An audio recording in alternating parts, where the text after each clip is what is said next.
Ryan Reynolds here from Mint Mobile. With the price of just about everything going up, we thought we'd bring our prices down. So to help us, we brought in a reverse auctioneer, which is apparently a thing. Mint Mobile Unlimited Premium Wireless. How to get 30, 30, bit to get 30, bit to get 20, 20, 20, bit to get 20, 20, bit to get 15, 15, 15, 15, just $15 a month? Sold! Give it a try at mintmobile.com/switch. Upfront payment of $45 for 3-month plan equivalent to $15 per month required. New customer offer for first 3 months only. Speed slow after 35 gigabytes if network's busy. Taxes and fees extra. See mintmobile.com. This episode is brought to you by State Farm. Knowing you could be saving money for the things you really want, like that dream house or ride, is a great feeling. That's why the State Farm Personal Price Plan can help you save when you choose to bundle home and auto. Bundling, just another way to save with the Personal Price Plan. Prices are based on rating plans that vary by state. Coverage options are selected by the customer. Availability, amount of discounts and savings, and eligibility vary by state. Unfiltered discussions. Unexpected guests. No topic is off limits, from sex and relationships to the human condition, personal anxieties, and so much more. The only talk show of its kind in the world. This is The Last Show with David Cooper. Hello, welcome. Happy Monday, I guess. For some, the worst day of the week. For us, another night in paradise, or at least just doing this show. Here's what you'll learn by the end of tonight's program. One of our team members, Tony 5, has a mom who's not quite a hoarder, but let's just say if you open one of her closets, you better be wearing a helmet. She's got decades of stuff, and like many who've got lots of tchotchkes, no plan for what happens when she's gone. Enter Swedish death cleaning. It's not as morbid as it sounds. It's a surprisingly loving way to prepare for the inevitable. To spare your loved ones the act of sorting through every expired spice jar and broken lamp. In about 10 minutes' time, we'll talk to an expert about how it all works and why it might be an extremely kind thing you can do for your family. After that, money can't be the secret to finding love, right? Turns out if you're single and earning more, according to new research, you might be more likely to dive into dating. That's right, the numbers crunched on income and romance. That is later in the hour, and that is just some of what we'll cover on the program as we drift into the evening. But first this. Want to be part of The Last Show with David Cooper? Call us and join the conversation. 1-888-505-6644. And in someone getting caught doing the most violent and dangerous activity one can do, gardening, getting caught gardening by full-armed police and arrested in the UK news, we go to Manchester. Foreign correspondent Tony 5 in London, England is live from the scene in his apartment. Tony, welcome to the show. David, as always, your man on the ground. I'm live on the seat in my bedroom whilst this happened in Manchester, about 400 miles away. But my friend, a poor gardener in Manchester, was coming back from his allotment. Do you have allotments over there? What is an allotment? Okay, so an allotment, I knew you were going to say that, is basically if you live in a place like very congested like London and don't have yourself a garden, there's patches of land that are sometimes owned by the council and maybe, let's say, a 5 meter squared area where you can grow stuff, produce, or you can have plants and flowers. And it's a thing that old people used to do, like maybe in the 70s and 80s.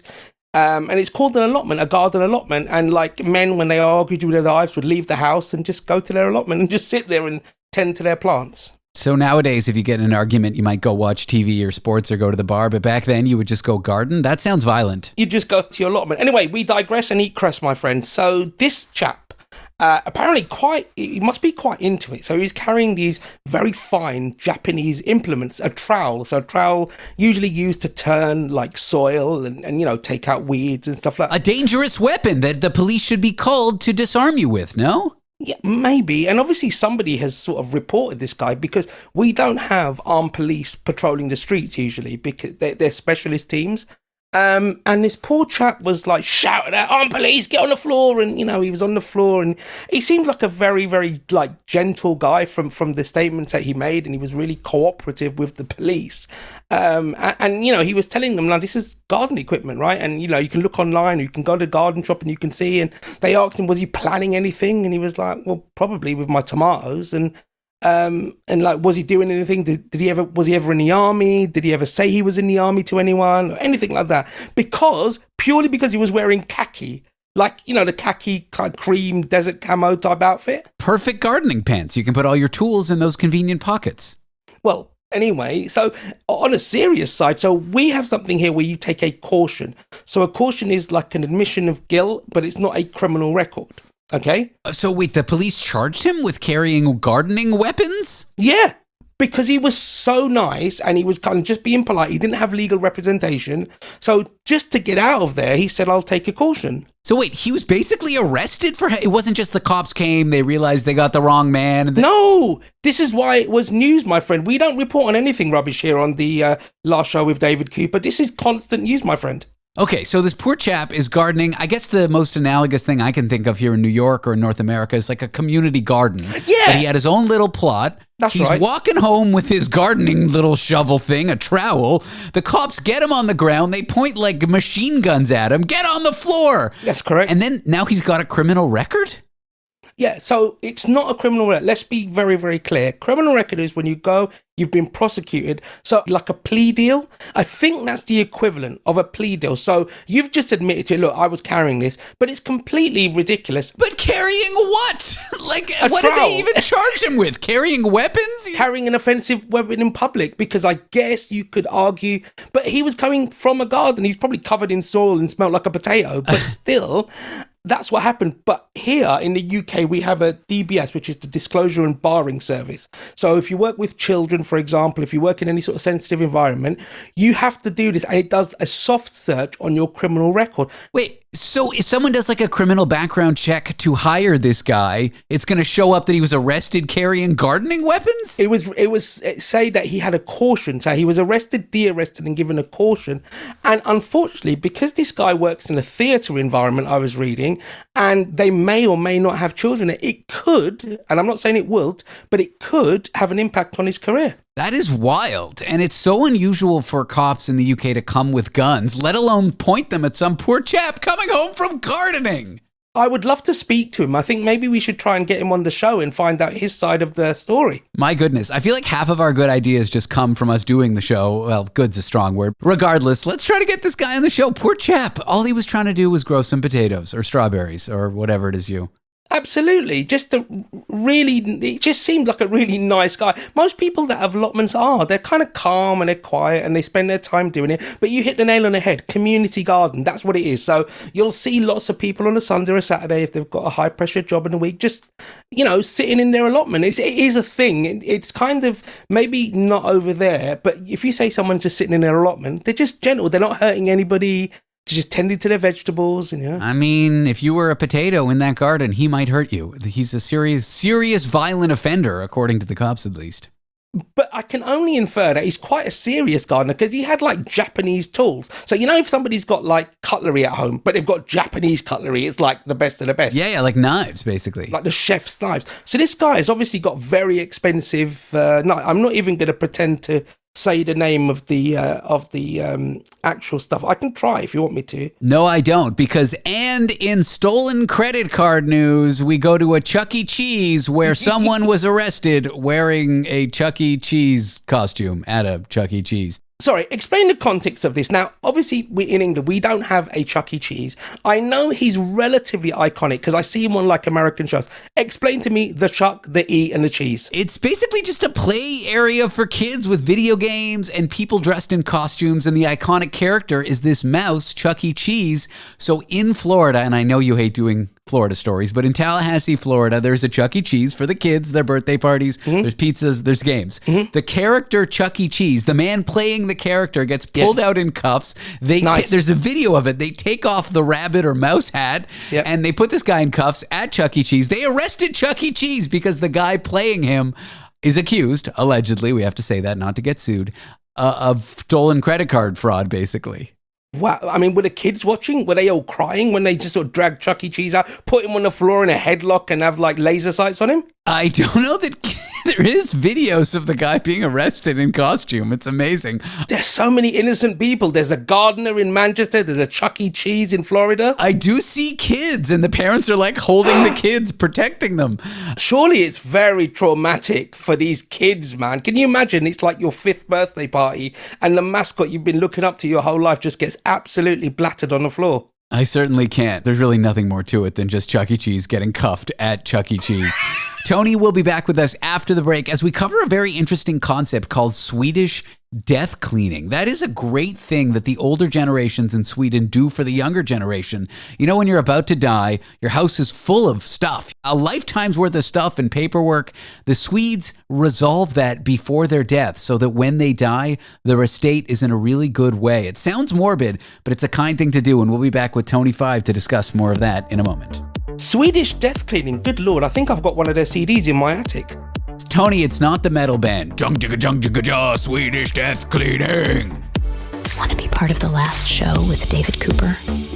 Call us and join the conversation. 1-888-505-6644. At Sierra, discover great deals on top brand workout gear, like high-quality walking shoes, which might lead to another discovery. 40,000 steps, baby. Who's on top now, Karen? You've taken the office step challenge a step too far. Don't worry, though. Sierra also has yoga gear.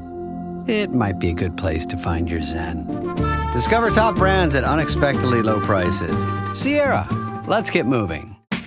When your therapist won't take your calls anymore, there's always the last show with David Cooper.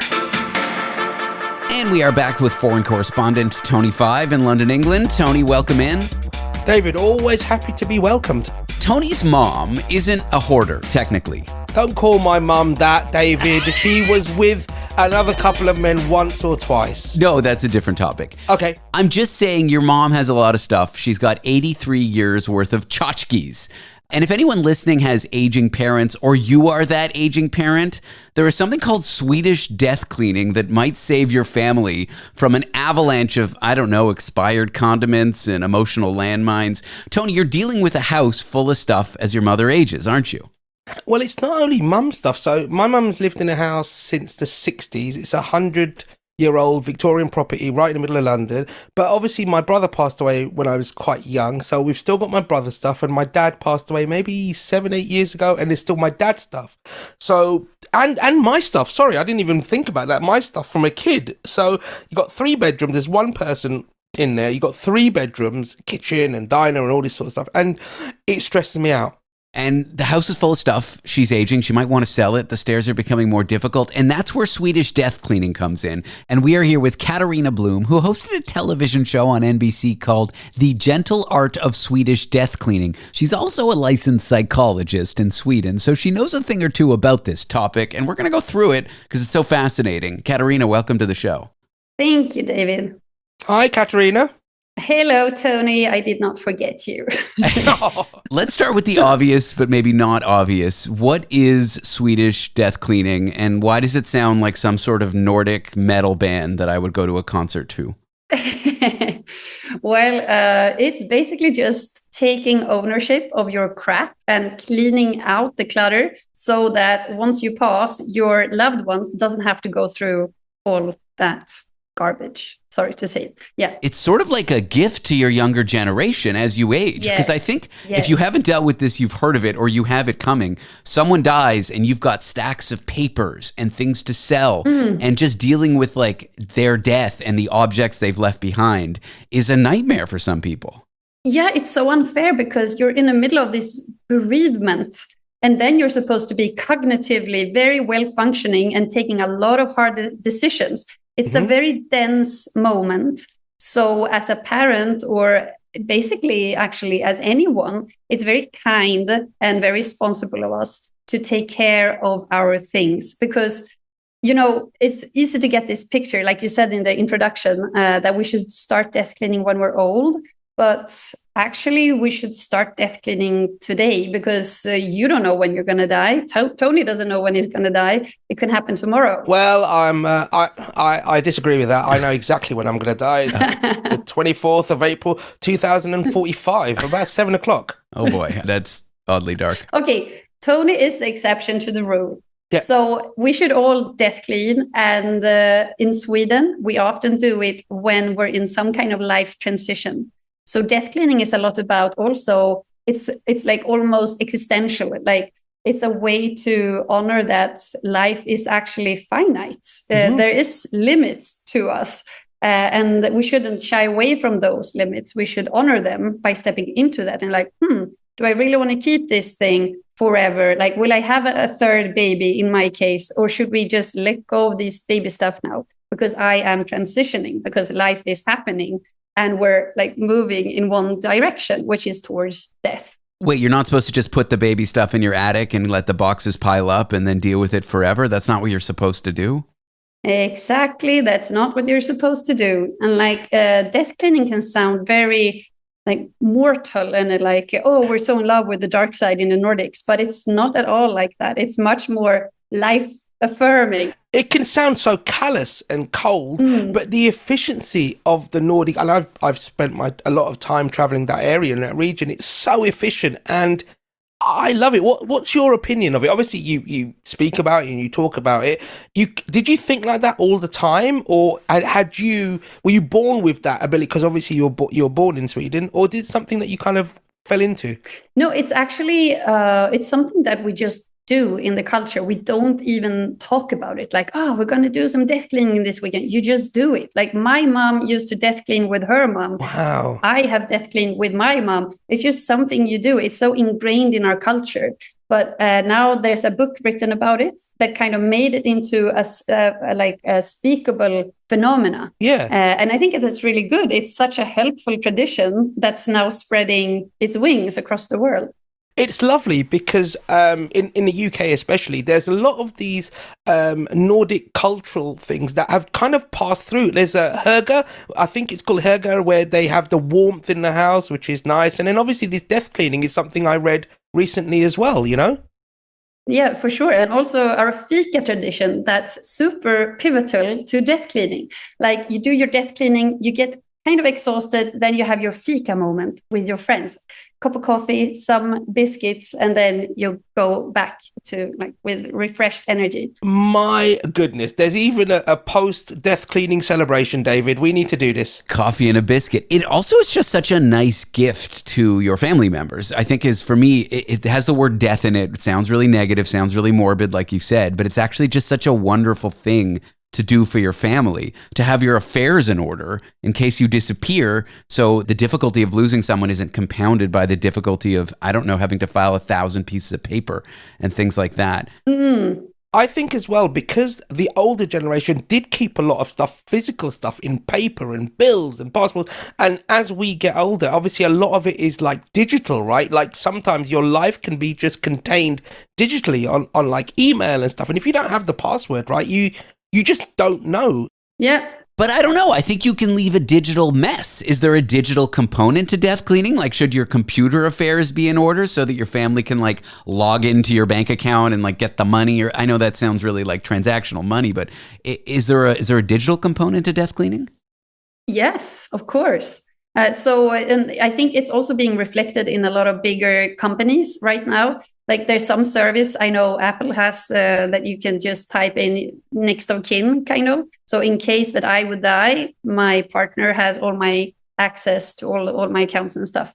So that's definitely something that you should look into and have a plan for. I love my in-laws. They are very much into death cleaning. So they actually digitalized, like they have a physical USB in a bank vault. And on that USB, you have all the accounts, everything we need to know in case they would die. The first rule of my will is nobody gets anything unless my browser history is cleared. Please clear my browser history.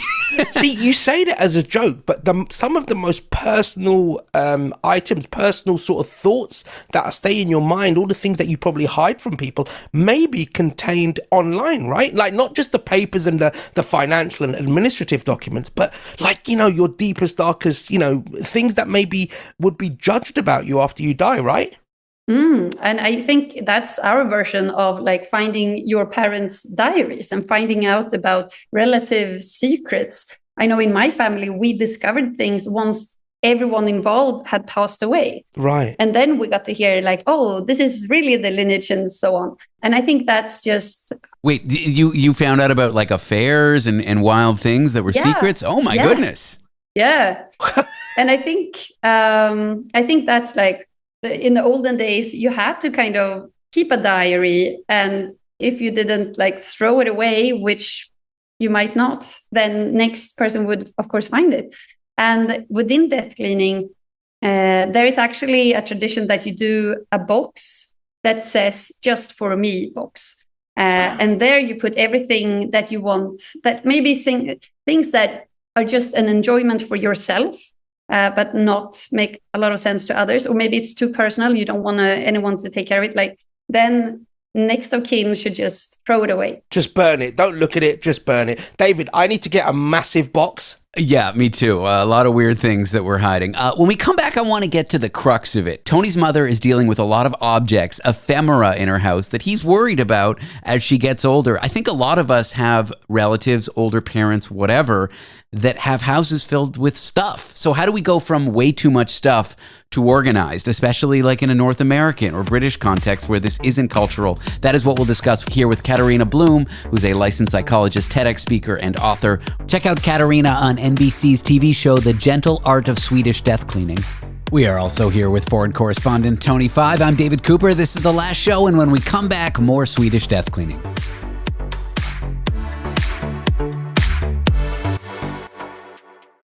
The spirit of innovation is deeply ingrained in America, and Google is helping Americans innovate in ways both big and small. From improving emergency response times to protecting against cyber attacks, local, state, and federal governments are innovating with Google AI. This is a new era of American innovation. Find out more at g.co/American innovation. This is your nightly dose of chaos, confession, and questionable life choices. The Last Show with David Cooper. And we are back with foreign correspondent Tony Five. Tony, welcome in, my friend. David, I'm here. I'm loving life. Let's talk about your 83-year-old mom who's got your late brother's worth of stuff, your late father's worth of stuff, your childhood stuff, her stuff. Her home is filled with papers and objects, and I've been to it, and she's lovely, but she's got too much stuff, Tony. Like, let's prefix this with my mum's 83, but doesn't look 83. She's fit, she's healthy. There's nothing sort of terminal or anything like that about her with illnesses. She does have a house full of, as you call it, ephemera. I call it crap, which is kind of from everywhere. And in all seriousness, it does stress me out. I mean, I don't have a wide family. I know you've got like brothers and sisters and everything like that who it can quarter the work or a third of the work, but this is going to all lie on me, right? When my mum passes away, I already don't deal well with death anyway, so I'm going to be in like a really bad way anyway, losing my mum. And now I have to do admin. Enter Katarina Blom, who's with us. She's a licensed psychologist, and she's got a show on NBC called The Gentle Art of Swedish Death Cleaning. And we're going to talk about how to deal with aging loved ones. Tony's aged loved one, who's got a house full of stuff. Katarina, welcome to the show. Thank you. So we've lost my dad and we've lost my brother. So talking about death in any way is very difficult with my mum. It's got better over the years, but it's still quite difficult. My mum is a hoarder anyway. She stores and keeps everything. She's got like bills and things from like the 90s and 2000s. She is starting to clean it because what I've tried to do is corral other members like her sister and from America stuff to kind of encourage her to say, you know, when you pass, then obviously your son has to deal with it. Let's make it as easy for him as possible so that it's not more stressful. it's still very difficult. And I feel that sometimes when I've kind of brought it up, she's either got upset or got annoyed because she thinks I'm pushing her too much. But it's stuff that she says, oh, we can sell this, or we can, and it's not worth anything, right? And it's kind of just holding her back. And I think those are the big things. I think if she started, and then it would it's like anything, right? If you start and you start cleaning up, but... No, I just feel so much for her. Like, she's already lost 2 family members. And of course, when you come knocking and like, please, let's do this, like, whoa. Yeah, she's stuck with me. I mean, she lost the 2 good ones and just stuck with a rump, you know? Oh, God. No, I don't believe that. Before the break, you were talking about how it's cultural in Sweden to do this over a lifetime. I think there's a lot of people where I live in North America, where Tony is in the UK, where they're so far behind. They've got so much stuff. And when they pass, they're going to leave just tons of clutter and papers. How do you go from the extreme case of never having done this before to having your affairs in order? And Katarina, it's almost the culture here not to talk about this, just to dig our heads in the sand and think people are going to live forever. So it's the complete opposite of what you said before the break. We don't want to talk about it. We don't want to deal with it. Yeah, I know. And it's that's why I think it's so well needed, this method, to actually find a place where you feel more alive, where you feel closer to yourself and everything, because you've been through all the items that's telling you that life is actually finite, that it is ending at one day. But I'm thinking, because that like pressure on your chest, Tony, that's very real. And I can see 1,000 ways to procrastinate, like starting with this, especially as your mom being kind of a roadblock. Even if we understand her, she's actually functions as a roadblock for you right now. So I think you really need to find a good, like, strength and motivation to why you should like get going with this. And I really do think you should lean into that anxiety that you're feeling, because it's telling you something very important, that this is a pressing matter. And the sooner you start having these conversations with your mom, the better. And it's all about some kind of exposure therapy way that you will get past this, that you need to stop avoiding and start like stepping into this with her. And I'm thinking about what would be the gentlest way that she would feel the least bad about starting with this. I mean, from a selfish context, I know, and David knows me well enough to know, and some of the listeners know, that I'm very sensitive to that. Even like talking about you now, it's making me think of like the most awful things. And you're very sort of methodical about the way you do it. So there's preparation on both sides, not just my mum, but also for me, right? Yeah. And that's part of why this can be so therapeutic. It's a way to handle grief through objects, because grief can feel so muddy and just big and nestled into itself somehow. There's so many feelings in grief. So it can be hard to like, where should I begin? And just to step into your father's room, for example, and looking around, maybe taking your mom under her arm and saying like, I would love to do this work with you because I don't want to do this alone. Please be the mother I need right now. Like that could be one way of you supporting each other, because you're both struggling with this issue. The British way is don't talk about things that are painful. But what I'm hearing from you, Katarina, is like exposure therapy. It's going to be painful. Yes. Do it little by little. Do a first step at the time. Maybe even start by going into the room and talking about it, but not touching anything. The next day you go back in the room, touch a little more. Yes. And don't forget the fika. Like it's also very important as a way to like, exhale, integrate. What did we just experience? How did you feel? How did I feel? Let's do it again. Like, what do you notice in this room? What makes you think of, like, you can just start by sharing memories of your dad and your brother. I mean, that is such an important conversation that you won't be able to have with any other person. She knew them like you knew them. So it's really important that you start having this conversation. It can also function as a way to approach the difficult areas. So that can be also like what's the word? Like arrow. Are you going towards or away? Wow. That's the only question. You're amazing, Katarina. Yeah, you are amazing. And for those who weren't listening, so before the break, Katarina mentioned Filka. She wasn't talking about filter coffee. What she was kind of saying is post this cleaning or post this discussion, you do something positive, right? You sit and you have a cup of tea or cup of coffee or whatever, you know? So I get it. Yeah, absolutely.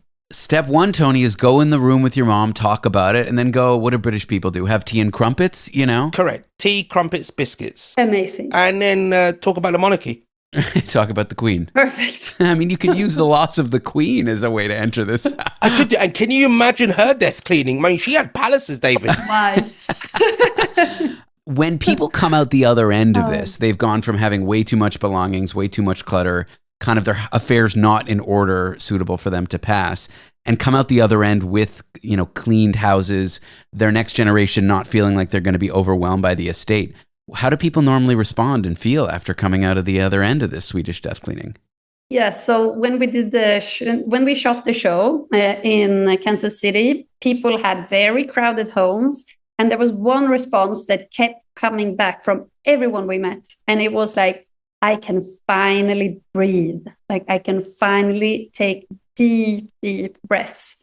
One person even said, like, her friend started to ask her, are you getting laid? Your face is glowing. And she was a widow, so it was very cute that they said that.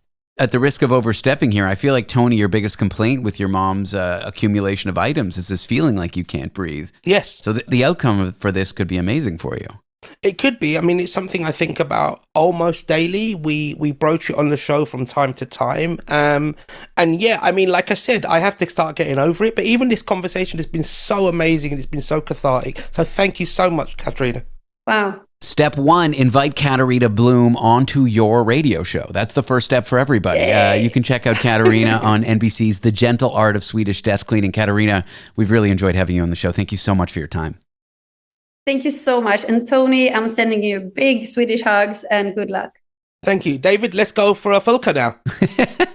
Coming up next, money can't be the secret to finding love.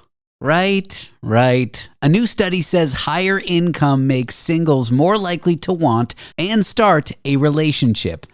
So does cash equal commitment? And if you don't want to enter a relationship because of your finances, is that okay too? Answers we'll explore on the other side of the break. Want to be part of the last show with David Cooper? Call us and join the conversation. 1-888-505-6644. The McDonald's Snack Wrap is back. You brought it back. Ranch Snack Wrap. Spicy Snack Wrap. You broke the internet for a snack. Snack Wrap is back. Ba-da-ba-ba-ba. The missing link between scientific journals and relationship counseling. The last show with David Cooper.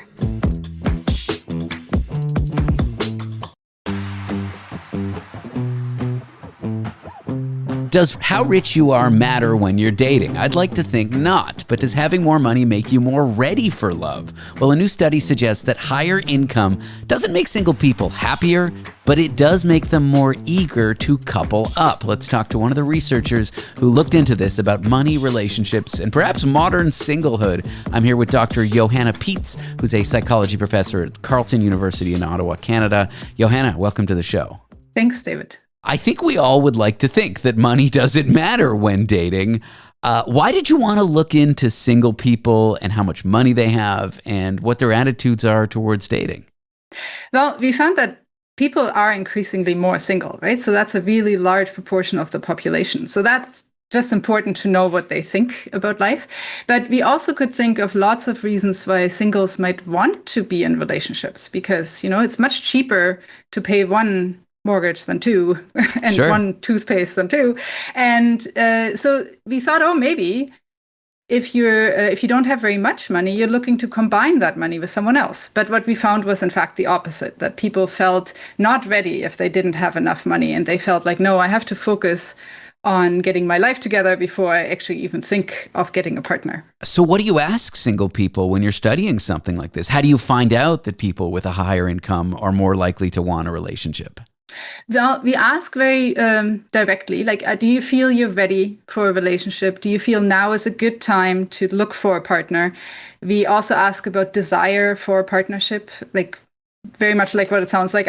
How much do you agree with the statement, I would like to have a partner, And people told us on a scale of 1 to 10 how much they agreed with that.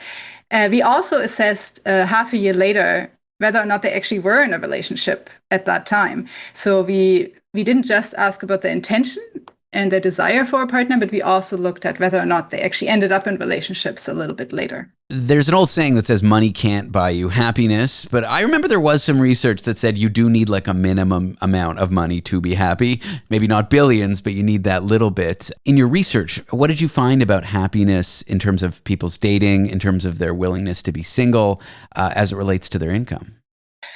Yeah, I think what it really comes down to is those fundamental needs of shelter, food, safety needs. Those need to be satisfied, and money helps satisfy those needs, Sure. right? If you don't, and that is just forefront in your mind if they're not satisfied, and you really don't have the emotional capacity to even think about answering other needs like relational needs if they're not.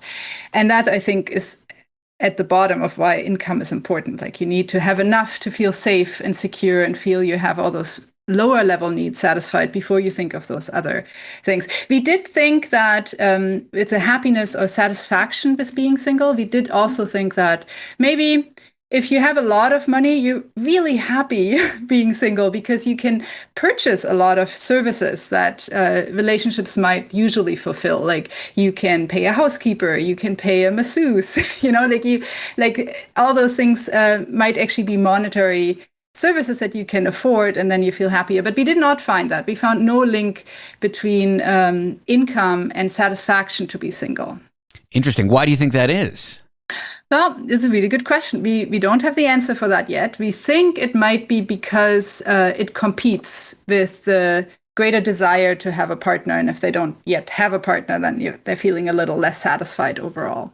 So in your view, does that mean that income is more just like a green light for romance? It just means that someone is more relationship ready, and that's all high income can really say about someone who's looking for a relationship or single? That's a great way to put it. So yes, I do think that. And I also want to mention, though, that there is no, at least we don't think there is no specific threshold of you must make this many dollars before you're ready. Like, that is obviously specific to the person and perhaps to their social context. Like, if you're making more or less than your friends, that might influence how much you feel you're ready. But in general, we did find this general trend of more money, more readiness. If we're talking about people who are heterosexual, who would enter heterosexual couples, is the effective income stronger for men? Is it stronger for women? Is it the same for both? Also, great question, because there is so much out there on gold digging, and it's usually meant to be the women, right, who are gold diggers. We found no evidence for any kind of gender effect. So both men and women wanted to have that stable foundation that got afforded to them by having a higher income before they felt ready for a relationship. I saw the phrase relationship infrastructure show up in a summary of your research. What are we talking about here? Cars, couches, credit scores? What basic infrastructure do we need before we're ready to enter a relationship? What was when we ask participants to tell us in their own words, what do you need to be ready for a relationship? They most often mentioned things like cars. They needed transportation to get to the date. And they also most often mentioned having a place of their own. So people who lived with their parents felt distinctly less ready to be dating and be in a relationship than participants who lived on their own or with roommates outside of their parents' house. Interesting. Are there other things that people would need to set a good foundation to enter a relationship? Is it really just moving up from the parents' house, having a little bit more cash, and then I'm ready, or is there something else? Well, they also very often, of course, mentioned emotional readiness, right? So they felt like they had to be in a good place psychologically and not struggling with past trauma or mental health before they're ready. But those are less materialistic concerns. They got mentioned very often, right? It's just not the focus of what we were looking at. But the two major things really were like feeling in a safe and stable place that you can now be worthy of a partner, feel also perhaps attractive to potential partners. And if income boosts your chances of finding love, does that mean people who are broke are doomed to be alone forever? Like, how strong is this effect? Oh, it was not that strong. No, so people are not doomed if they are low income. And our effect was perhaps 5% higher chance to be in a relationship 6 months later than if for every 10,000 or so that they reported on the income measurement. So it was not a huge effect. It is just it was just a very consistent effect. So we ask Americans, we ask Germans, we ask people across the ages from 25 to 35 in one study and across a wider age range in another study, and it kept coming up. So it's a consistent effect, but it's a small effect. If someone is listening, they're single, but they're not rolling in cash, what would your research suggest they do in order to be more ready for a relationship? Well, I would question that it's always important to be ready for relationships. I think maybe they're just fine being single for the moment. And if they don't feel ready, I wouldn't tell them that they have to be, it is. That's good advice. No, you're right. You're right. Kind of just given that people are very really satisfied with their life and just as satisfied as people who are partnered, right? There's not very clear evidence that single people are unhappy. So I would not say that relationships are always important. It's just if you want them, Any other new research in singledom and couples coming in the pipeline for you or that you're curious about? Not for me. I'm mostly looking at also the impact of finances in partnered relationships. So there's also lots of evidence that other decisions in relationships, like the decision to get married, to move in together, all those are also predicted by income. So that is more what we're looking at currently. Cool. I look forward to maybe talking to you about that in the coming months. Dr. Johanna Peetz is a psychology professor at Carleton University in Ottawa. Johanna, thanks so much for joining me. Thank you.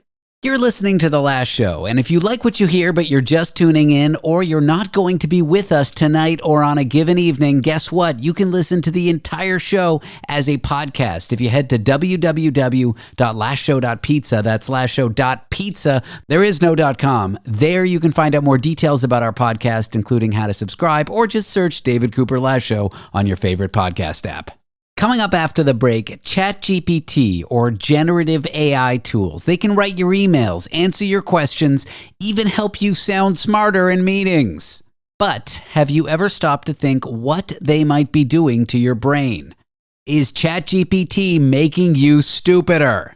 Or is it a tool that unlocks things for you, makes you work smarter? Up next, we'll get an AI expert to tell us the answer to this question. And spoiler, it's not as simple as yes or no.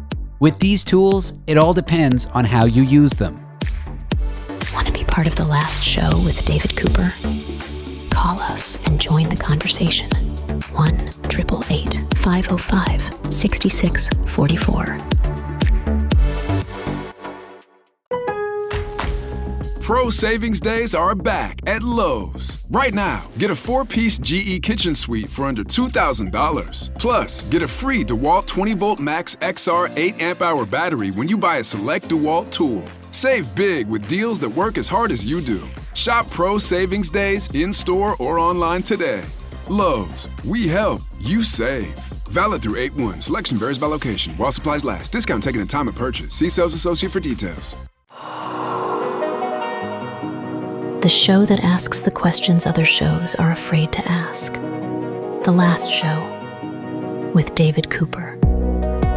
Is AI making us all dumber? I asked ChatGPT if using it was making me dumber, and here's what it had to say.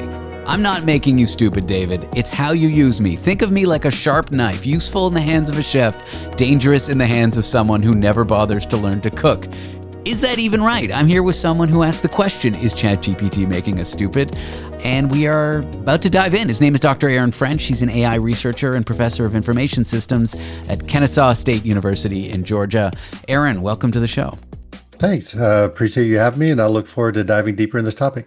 I have heard this argument before. Like 20 years ago, people were worried that Google search was making us dumb. If we take that argument today, specifically for Google search, no one would bat an eyelash. No one would say that Google is making us dumb. Or even calculators. I feel like 40, 50 years ago is bringing calculators into the classroom, making us dumb. So let's start with that argument. Is this just a moment in time and ChatGPT is not making us stupider? Or is there something different about ChatGPT that's shifting the way we think? It's actually both. I mean, if you think about the calculator, how many people can't perform simple mathematical calculations because they have the tool? So if you take the tool away, a lot of people can't do math, but there are others that use that tool to perform higher level calculations and they were able to do without it. ChatGPT is the same, but the biggest difference is that it can replace the cognitive effort you use when trying to output information. So Google can search and give you an article. You have to read, interpret, and summarize it. ChatGPT does all that for you. So you can basically rely on it and not have to do anything if you want to. It's interesting. Like, I am old enough that I'm 39. When I went to school, calculators were there. I didn't even know you could do a square root by hand. But someone who's a little bit older than me would think something is lost. For example, that the younger generation can't do certain calculations that the older generation was taught because of calculators. But what it unlocks is doing deeper calculations more quickly. Is ChatGPT kind of like that? It frees up our mind to do more work more efficiently and let us play and learn in areas where we couldn't before? Oh, absolutely. And that's really the whole argument I'm making is how do you leverage the tool? How do you use it?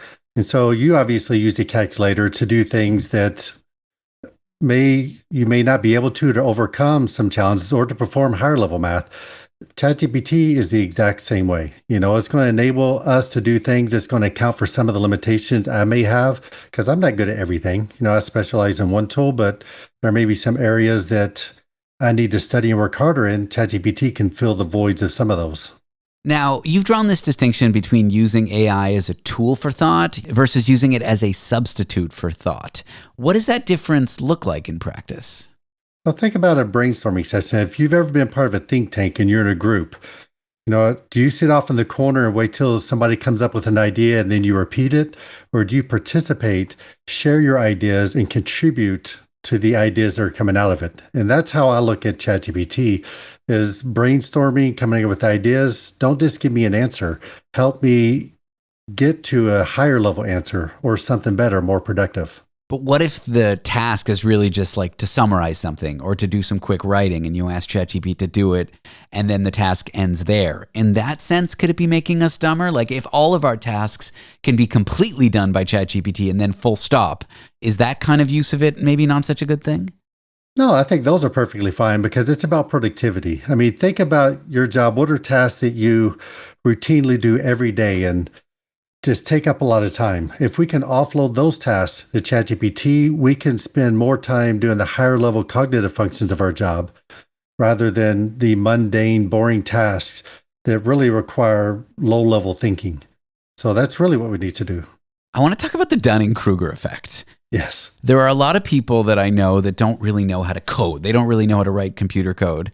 And they use something like ChatGPT or another tool to write a little program for them, and they think they're a genius. And from that lens, they tend to overestimate their confidence and ability. But without the AI, they could not do these things. Is ChatGPT making people feel smarter without actually contributing to their understanding, without actually making them smarter? Oh, absolutely. We saw similar effects with Google. People can look up a quick fact and then bring it into a conversation, and then they feel like they know what they're talking about. And so ChatGPT can do that, but on a much higher level. Now, whenever I apply the Dunning-Kruger effect, I use that more as a teaching tool with my students to say, how do you approach AI? That if you're not using it to enhance your personal abilities, you're going to get stuck on this peak of Mount Stupid, and you're only going to be able to perform the job tasks based on what ChatGPT gives you. Those are the jobs that are most easy to replace because you're basically a middleman between ChatGPT and the work being produced for a company. We can eliminate your job and let ChatGPT fulfill your role. But if you're actually using it to produce more value for the company, you're much harder to replicate. So you get to that path of enlightenment where you're adding value to the company. I love that phrase, Mount Stupid. For those who don't know Dunning-Kruger, it's basically when you're a beginner, you overestimate your ability and you think you're great at something without actually knowing the deeper thing. And only when you start to really learn about it do you realize that you're not great at it. And that Mount Stupid is when you're really overestimating your ability, isn't it? Yeah, and I didn't make that up, so I'm not calling people stupid as part of the theory, but it's just fun how it applies into these concepts, especially with the concept of, is ChatGPT making us stupid? There's a lot of fear-mongering in the space. I feel like I'm representing that position because I know you don't necessarily believe it, but I don't actually think generative AI makes us stupider. I think it can make us smarter. And I think you agree with me. Can you speak to that a little bit more? Oh, absolutely. And that's one of the things I'm advocating to some of the school boards I'm talking to now in the Georgia area is there is a difference between some of the schools that have more money and schools that are lower economic status. And so the education resources we can provide are much harder to do. I think AI can be a balancing factor in education that can provide opportunities for lower income schools to give similar level of education as some of the private schools, because AI can provide that type of education. So I absolutely think it can be used. And again, that comes back to my closing argument of the thing is like, how can we use AI to make us smarter? What about intellectual curiosity? You know, does using ChatGPT affect our ability to be intellectually curious? Are you worried about it from that angle? I'm not so much worried about that part because I think that's more of a personality trait. I mean, if you're intellectually curious, you're going to go out, seek, and find information. In that instance, ChatGPT can help you explore more topics, more things. So if you're intellectually curious, ChatGPT is a great tool to even dive deeper into certain topics. I often wonder about the philosophers of days past, like Socrates or like Plato, or what any of these great thinkers of the past, what would they say if given access to a tool like ChatGPT or given the ability to make some criticism of our use of it? What do you think some of the old historical opinions of this might have been? Oh, they would hate it. Because the funny thing is, I think it was Socrates, I forget, is one of the really old philosophers that was criticizing writing tools. They were saying writing a pencil or a pen is going to make us stupid because people can write down information so they don't have to remember it. So, I mean, this is age-old arguments from thousands of years. It's not just the calculator from 60 years ago. It's the pencil from 3,000 years ago is what you're saying. Exactly. That's where it all started. You know, writing pictures on cave walls. People didn't have to tell stories anymore. You can just go read the story and not memorize it. So it's funny that humanity's tools are perhaps looked at the greatest signs of our intelligence, but in the moment we look at the tools and we question, are they making us dumber? Maybe there's something deeply human about that. I don't know. Yeah, I mean, there's always fear of new technology. And really, at the end of the day, it comes down to how do you use the tool? Are you using it to advance society, to advance what you're doing? Or are you just replacing and relying on it? The problem with relying on it is what happens when that tool is gone. Yeah, when ChatGPT goes down, what happens to all these companies? Yeah. Recommendations for people who don't really know how to use these tools yet, but want to kind of get into them? I recommend just playing with it to start off and just do something fun. You know, ask it, say, tell me a story, make up a random idea. For my son, he's 7 years old. He draws his pictures and we take a picture on the camera and upload ChatGPT and say, make a cartoon out of this. And he's so excited because he sees his pictures come to life. So, I mean, I would say just start by playing with it and having fun, and then draw that interest, then start diving deeper from there. Dr. Aaron French is an AI researcher and professor of information systems at Kennesaw State University in Georgia. Aaron, thanks so much for your time. Appreciate you being on the show. Thank you. After the break, we continue the conversation by answering this question. Is AI helping students learn better or just cheat smarter? The answer depends on their motivation, their confidence, how well adjusted they are. Details up next. Want to be part of the last show with David Cooper? Call us and join the conversation. 1-888-505-6644. This message is sponsored by Greenlight. With school out, summer is the perfect time to teach our kids real-world money skills they'll use forever. Greenlight is a debit card and the #1 family finance and safety app used by millions of families, helping kids learn how to save, invest, and spend wisely. Parents can send their kids money and track their spending and saving, while kids build money confidence and skills in fun ways. Start your risk-free Greenlight trial today at greenlight.com/Spotify. That's greenlight.com/Spotify. Your nightly rebellion against predictable radio and podcasts. The Last Show with David Cooper. The use of generative AI in the classroom is something that's transforming education, whether we like it or not. Are university students using AI to actually learn, or just to finish their homework quickly without really learning? Well, a new study suggests it depends on how motivated they are and how confident they are. So how is ChatGPT reshaping learning? For better or worse, that is what I ask of Dr. Peter Arthur, who's a professor teaching at the University of British Columbia. Peter, welcome to the show. Thank you. Thank you, David Cooper. It's wonderful to be here. Thanks for inviting me. So you teach writing, which I feel like is one of those subject areas where generative AI can really come in and do students' work for them. Whether they can do it well, whether it can do it in a way where you can't catch them, that's sort of another question. But can using it help students learn, or does it just help them meet their deadline quickly? That's a really good question, David. One of the challenges, and we did some research on this, some of my colleagues in Australia and I conducted a study to investigate just that.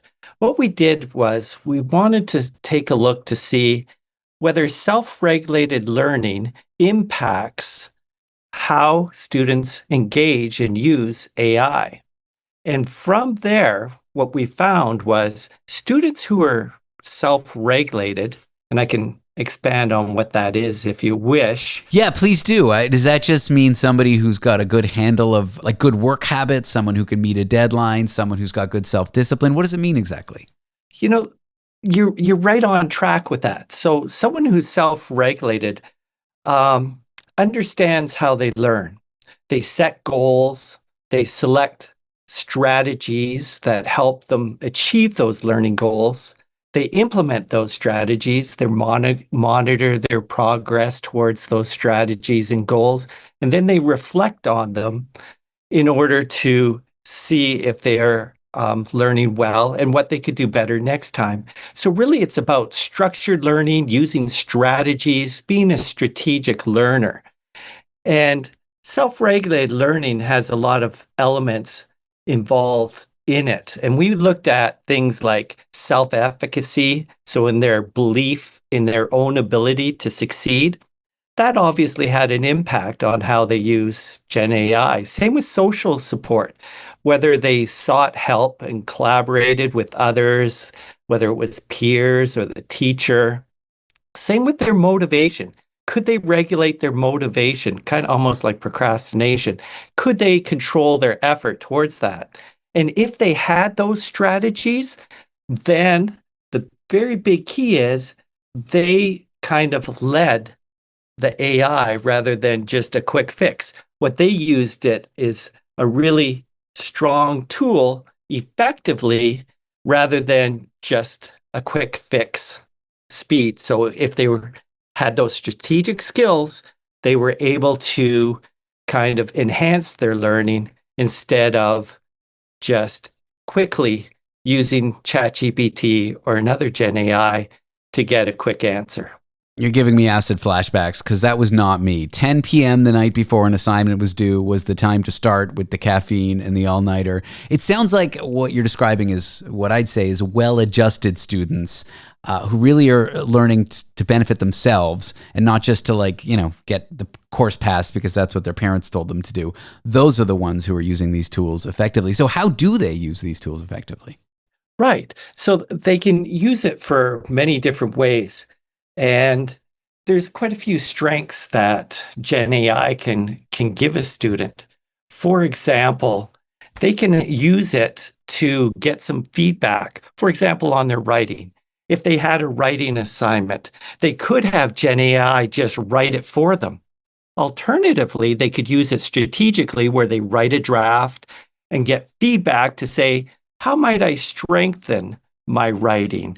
And get feedback, just as if you had a tutor there to help them. So they are still in control. They're not having the Gen AI do it for them. They're just using it as a partner or a tutor to help them. As well, that feedback is really valuable, and that's kind of where the learning really kind of comes in. So that's a huge benefit to using it. Sometimes if they're reading a very complex article, maybe outside their discipline, they can ask Gen AI to explain it to them a little bit and get some feedback and makes the article a little bit more accessible to anyone. How are those students who aren't self-regulated learners, so to speak, myself guilty back when I was in school, how are they using these tools? Well, it's all about time. A lot of them don't feel the confident to really understand and critically evaluate the output. Because as we know, one of the biggest challenges with AI is confabulation. So it doesn't always give correct information, which is a real challenge. Consequently, it's really important for them to learn how to critically evaluate the output and look for bias. Is it correct? Is it relevant information? And a lot of the students that aren't, what we found, self-regulated, they are just using the output and using it to save time rather than learning. And they're not really in control then of the output. And they're handing in things that might not be correct. Yeah, or AI may have hallucinated to produce your important assignment that is now wrong. Exactly. To that end, did anything surprise you when you looked at how students were using, ChatGPT or tools like this? Anything unexpected or even a little bit funny about how students interacted with these tools? Yeah, that's a really good question. I think what surprised me is so many students were just using the Gen AI output without the critical analysis. And then they were getting kind of caught with some real challenges with the output. And I think that's going to be a big piece. And we see it in the media once in a while, like you'll hear cases through the media about someone just handed in something straight from Gen AI, and there were a lot of problems with it. So that's kind of surprises me that there's a lot of students who do not know how much bias comes with it and how much, as you say, confabulation happens. Or the lawyer who generates some documents for the court that cites cases that don't exist, things like this. Exactly. Is there a risk that if students rely too heavily on generative AI for quick answers, that their critical thinking muscles might atrophy? Is there any risk that you see changing academia, changing the way that students actually work in courses like you offer? That's a really good question, too. Learning takes challenge. We learn through challenge. Things like Bjork talks about desirable difficulties. You need that challenge, that engagement, that interaction. If students are not really interacting or in control and practicing and critical thinking, like critically thinking about the output, then they're not really learning the competency that we set out for them to learn. But how can you force students to learn like that when they basically have the tools, and they're getting better every day, to avoid that learning and just get the work done and submit it? Well, that's a good question. I think what we need to do is give them some of that self-regulated learning skills. And I think then they would have the confidence to actually take control when they're using Gen AI and use it just as a helper, a tutor, or some feedback, but they're still in control, solving the problems and just using Gen AI as an ethical tool. Well, Dr. Peter Arthur is a professor at teaching at the University of British Columbia. Peter, thanks for sharing some of your research with me and chatting. I appreciate your time. Thank you very much, David. Appreciate it very much. Coming up next, things might get weird, spiritual, supernatural. That is, if you're not a skeptic like me. We'll talk to someone who says your pet has something to tell you from beyond the grave. Yes, your pet, your cat, your dog. We're talking to a pet psychic who claims she can hear our animals speak, living, dead. It might not sound real, but her stories might just change your mind. Or at least just make you question how your goldfish really thought about you. Why seeing a pet psychic might be therapeutic and more in a few moments. Want to be part of the last show with David Cooper? Call us and join the conversation. 1-888-505-6644. At Blinds.com, it's not just about window treatments. It's about you, your style, your space, your way. Whether you DIY or want the pros to handle it all, you'll have the confidence of knowing it's done right. From free expert design help to our 100% satisfaction guarantee, everything we do is made to fit your life and your windows. Because at Blinds.com, the only thing we treat better than windows is you. Visit Blinds.com now for up to 45% off site-wide, plus a professional measure at no cost. Rules and restrictions apply.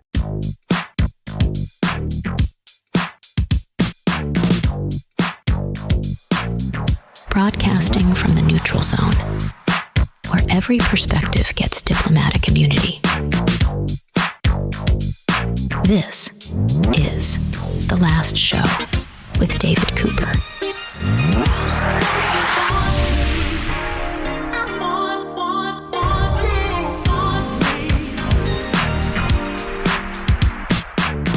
Can your dog spill secrets and talk to you from beyond the grave? Can your cat psychically complain about your playlist? Maybe, just maybe. And Carrie Kenady, a pet psychic who says she can hear what your fur baby thinks, is here. Skeptical, a believer? Let's reserve judgment, but let's find out if she's right. Her name, Carrie Kenady again. Carrie, welcome to the show.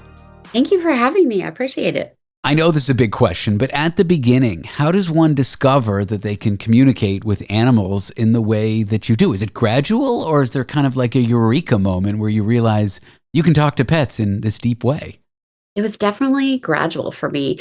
I started out as a people medium, and, that was kind of a shock. And then that kind of developed. And the more I talked to people on the other side, spirits, angels, whatever, I started hearing the animals. They just kept talking to me. And, I was around a lady, and one time I was like, I see a yellow bird around you. Does that make sense? And she started crying. That was her bird for 12 years. So it's evolved from there. Yeah. What sort of things do animals say? Like, no offense to the animals. I have a cat. He's not the sharpest tool in the shed, Carrie. Oh, he is. I mean, he's smart for a cat, maybe, but he's not doing math in his notebook kind of thing. What sort of things are pets saying to their owners? Is it more about acceptance, letting go, letting them know that they're okay, or is it deep, complicated stuff? Oh, it's deep, complicated stuff. And they are our teachers and our healers. And actually, your cat is a Zen Buddha master. Like your cat, Tomato, it's a he, right? Yeah. He is healing you. He is keeping dark spirits away. That's what they say about black cats anyways. He lets you know when anything's in the room. He heals you. He's constantly psychically in tune with you. And so they communicate with visual images. So he's constantly, communicating with you, whether you know it or not. He's telling you, I'm hungry. I want to go to sleep. Whatever he needs. Yeah. Attention is what he needs all the time. But no, he sort of taught me a lot about like unconditional love. Like I never owned pets until him. And I get that in his weird pet way, he's saying things to me. For those who have never consulted a pet psychic and are curious, what does a session look like? Like what should someone expect? So I tune in. All I need is a picture really to tune in, but it's great when I can see the animal on a Zoom session. First, I tune into their physical health, their emotional health.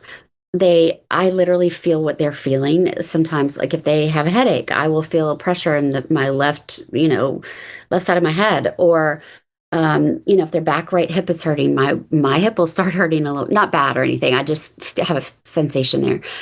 And they show me things in my head. And so whatever they're showing me, I relay. It's a heart-to-heart connection.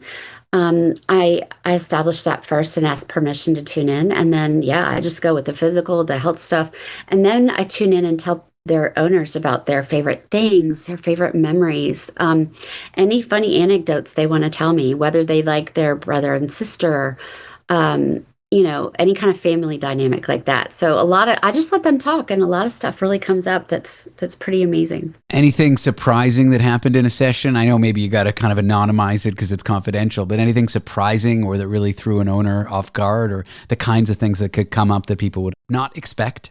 Yeah, I love when animals kind of tell me what's going on, like real time. So I've been on just a phone call before, and a dog has said, like, I really love it when she's petting my ears, and the lady was petting the ears at that moment. And that same dog was like, I love seeing blue butterflies. And literally there were blue butterflies outside this lady's window as we were talking, because she was looking out the window. So like real time stuff is what, because that tells the owner that I really am connecting with their pet, and they're showing me stuff real time. To those that are skeptical, that say it's guesswork or you're doing a reading on the owner, what would you say to them? How would you describe or convince them this could be something worthwhile to at least try? So I don't convince anybody. I don't have time for that, right? Like if you're really skeptical, I'm going to say, yeah, this isn't going to work. Especially if somebody, because I have had people just come and test me, and, I'm a people medium too. So I feel everything. I feel that energy coming at me. So I'm like, yeah, if you really want to do this, you're going to have to put your wall down and at least be curious and open-minded enough to let me, talk to your animal or talk to you, whatever. And usually they will put their wall down. I'll have them uncross their arms and their legs, and that just makes them more vulnerable and open.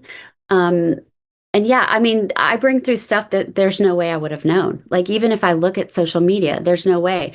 So, if I sit here and say, oh, you had a piece of toast and your dog really wanted a bite of it this morning, like, that tells them that their pet is actually talking to me. I got it. I have a friend who was pretty skeptical about this stuff, but she had to move out of a roommate situation, and she loved this roommate's cat, perhaps more than the roommate. And she was distraught. She didn't know what to do. She'd never been to a psychic before. She wasn't sure she even believed in this kind of stuff. She saw the psychic, and they did a whole session about how the cat was saying to her that the cat was going to be okay without this person. And while my friend walked away from that not sure whether she believed in the psychic part, she found it incredibly therapeutic and incredibly helpful. She did it more for her and more for closure and more to say goodbye to the animal. So even, from my opinion, if you're coming at it from those angles, what you do can be super helpful for people. Does anything that I just said to you resonate or? Oh, absolutely. Yeah. And, I try to teach people that even if they are skeptical, they can do this themselves. We can all do this. So if you just visualize, and I get some people are not visual thinkers, but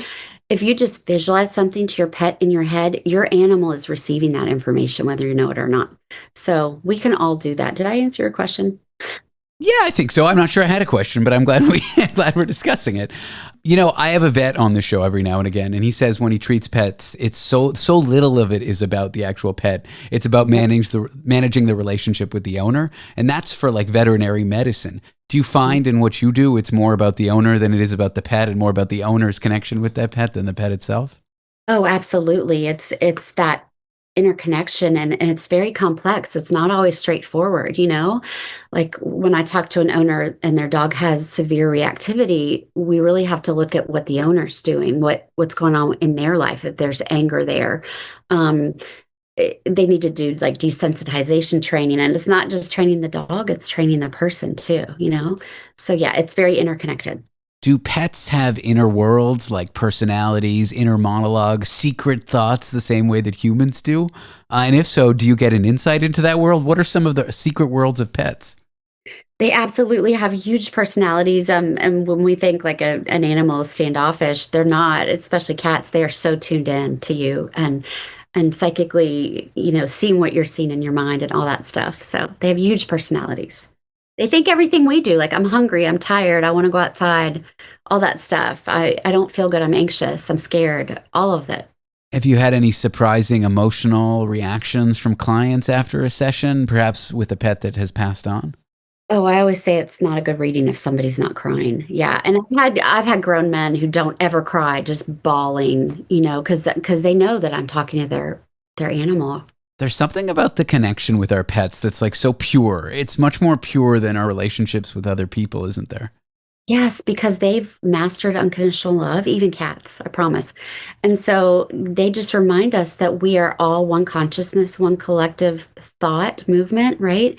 And when we get back to the other side, we remember that we are all connected and we are all pure love. Yeah. Are there cases where things go south, like you don't get things right and the owner gets upset, or is it mostly a productive session? I have a really good track record, not to toot my own horn, but yeah, I can always tune into an animal no matter what, whether they're here or on the other side. Well, Carrie, you've definitely satisfied my curiosity about being a pet psychic. I'm not sure it's a job I could do, but I'm glad you're out there helping people. I appreciate you coming on the show. Oh, thank you for having me so much. You can find Carrie Kenady at Pet Psychic on most social media platforms or at talktopets.com. Carrie, thank you again for being here. Thank you so much. Have a good day. Coming up next, what happens when society stops expecting you to work? That's right, your aunt stops pressuring you to get a job. Well, a new study finds that mental health can dramatically improve, not because of money or free time, but because the pressure to work disappears. Details on this surprising twist on what drives this so-called happiness curve in a moment. Want to be part of the last show with David Cooper? Call us and join the conversation. 1-888-505-6644. In the 70s, 4 young women were found dead. For nearly 50 years, their cases went cold. I'm Nancy Hixt, a senior crime reporter for Global News. In the season finale of Crime Beat, I share how investigators uncovered shocking evidence of a serial killer and hear exclusive interviews with the killer's family. Listen to the full season of Crime Beat early and ad-free on Amazon Music by asking Alexa to play the podcast Crime Beat. The only talk show with an introduction that mentions its own introduction. And that's happening right now in this introduction. The Last Show with David Cooper. I'm begging for a mention. Yeah, you just want attention.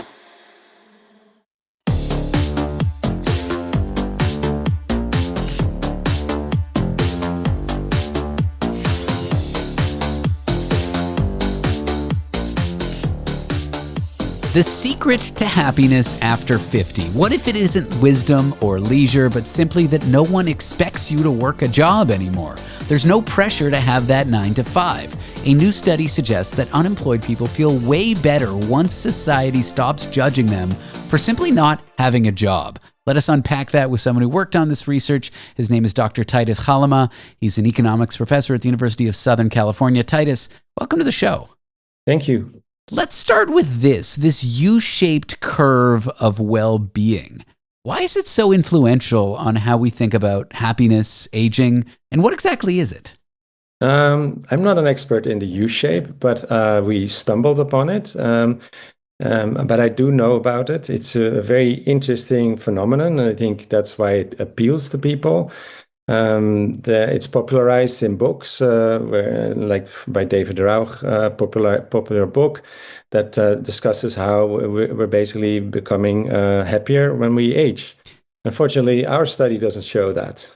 Yeah. Well, let's talk about unemployed people who rebound in well-being at a later age in life, unemployed men. Can you tell me more about that?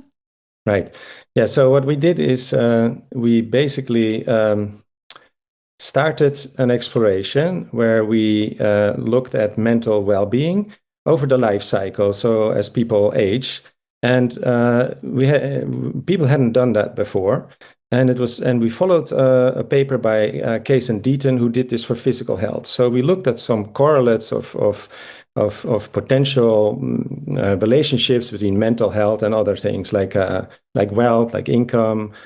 Things like that. And so by doing that, and we also looked at subgroups. And so we then found this whopping big effect, basically, that unemployed men really have a very, very strong U-shape. And so this relates then basically to the U-shape in happiness, which has been popularized, which is a pattern that we find in mental well-being, that early on in life and later on in life, people seem to be happier than in the middle. Talk to me about the role that expectations, in particular that everyone expects you to have this career, to work, that can have an effect on one's mental health. Isn't that kind of bleak, or is it kind of liberating knowing that later in life, when those expectations decrease, that we're going to be happier? Right. So we found basically that it only happened to the unemployed, this benefit. And this is also, but it was a really, really big effect. So it's a small group. So what happens in the U-shape literature, they find this U-shape all the time, but they never really looked at in detail at subgroups. And so we did that and accidentally found basically this really strong U-shape for the unemployed. And so what we also then, so that was the first thing, and I was really excited about it because for the first time we had an indication of where we needed to look for understanding this U-shape, because people don't understand how it happens, what it is. People think about biology, they think about sort of reporting issues. If you become older, you start reporting differently to the surveys, or maybe you have more emotional sort of strength or regulation when you get older. These were the things that people offered. But basically, these are, I don't want to be saying too strong, but it's like a non-explanation in the following way. It's not a theory. It's not something that's testable very easily. So people basically have no understanding yet of what that was. And what we found is that it's these unemployed men that suffer the most. And that helps us, right? Because we now at least know where to look. Is it fair to say that what hurts people isn't the being unemployed, but it's the being unemployed when they feel like they're supposed to be? Exactly. That was our next step. So now we knew where to look. And what we found basically is something very interesting. We noticed that males in our data set, when they were getting older, that they started feeling happier. And it was the unemployed individuals. But the interesting thing is, what we saw happening is that they started to self-identify as being retired, even though we knew in our data that the source of their income was unemployment benefits. So this felt really like a social norm of work, a social kind of situation, right? I like to think about Aunt Susie or something. When you're 50-year-old and you visit her, she'll question you, right, about that you're still not working. She'll actually tell you in your face, and that might not feel so well, right? And so, but when you're 64, nobody will ask you that anymore. No, not Aunt Susie, also not your friends that actually are still working, because you're like, it becomes normal in society. At that age, you are retired. So this has a big mental well-being effect. It's actually huge. We found that this mental well-being penalty that people feel when they're 50 and they're unemployed is bigger than actually being widowed. So it's a huge effect. How do you test something as invisible as social expectations? Like, how do you measure this having this huge effect? This is our interpretation that these are social expectations, right? In the sense that we see that these people start to behave differently, feel differently, right? They report to be happier, or they report also to that they identify with the socially accepted category, retired, even though they are not. It sounds almost poetic. The moment society stops expecting you to work, then your depression about your career or your unhappiness lifts. What does this tell us about how we treat people who are unemployed before that retirement age? Yeah, that's interesting. So I thought a bit about it. So, we do need, I think why do these social norms exist? They exist because society has a reason for it, right?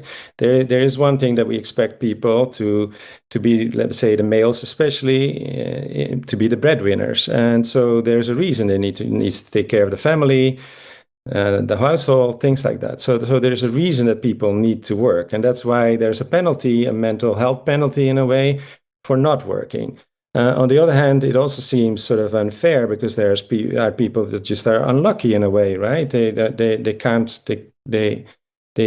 succeed, and so we're penalizing them for something that they might not have under control. That deeper issue, this link between work and worth, or work and identity. Do you think our society is too quick to call people who aren't working as failures, especially for men? I find it hard to judge, right? Yeah. No, I'm not in the position to judge any of that. It's just an interesting thing, and what I do think is that we didn't know this. We did not know before our study how big this was. We also didn't even know that the U-shape was caused by this sort of stigma that the unemployed males especially feel. So I think with that knowledge, we can do something. Society can think about this. The politicians maybe can think about what they want, and society can think about what they want with this, because I think people don't realize, probably I didn't realize how bad this is for the unemployed, right? So you see your role more as a researcher, uncovering the data, and then we interpret it how we will. Yes, it's something that other people can run with, right? I am a researcher. I want to understand the U-shape, and that's what we've been doing, and that was already very cool. This discovery, trying to understand why the U-shape, what's behind the U-shape. Yeah. What are some areas of future research for you? Yeah, I'm going to look how universal this is, and we started already looking at some of the data sets that are around the world, basically, and we see these patterns happening everywhere. It's pretty amazing. Well, Titus, thanks for talking to me about your research and about this topic. I appreciate you coming on the show. Thank you. Thank you for your time. Dr. Titus Galama is an economics professor at the University of Southern California. That's the show. Thanks for tuning in. Hope you're having a nice Monday night. Don't forget The Last Show. It's available as a podcast. Go to your favorite podcast app, search David Cooper Last Show, or head to www.lastshow.pizza. That's .pizza, not .com. There, details about that podcast.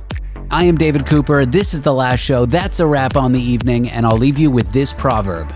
A person who goes to the bathroom uphill wets their own path. So stupid. Mom and Dad, the school supplies you buy me this year will mostly end up in my mouth. Maybe shop low prices for school at Amazon, so I don't eat up all your money. Just something to chew on. Amazon. Spend less, smile more.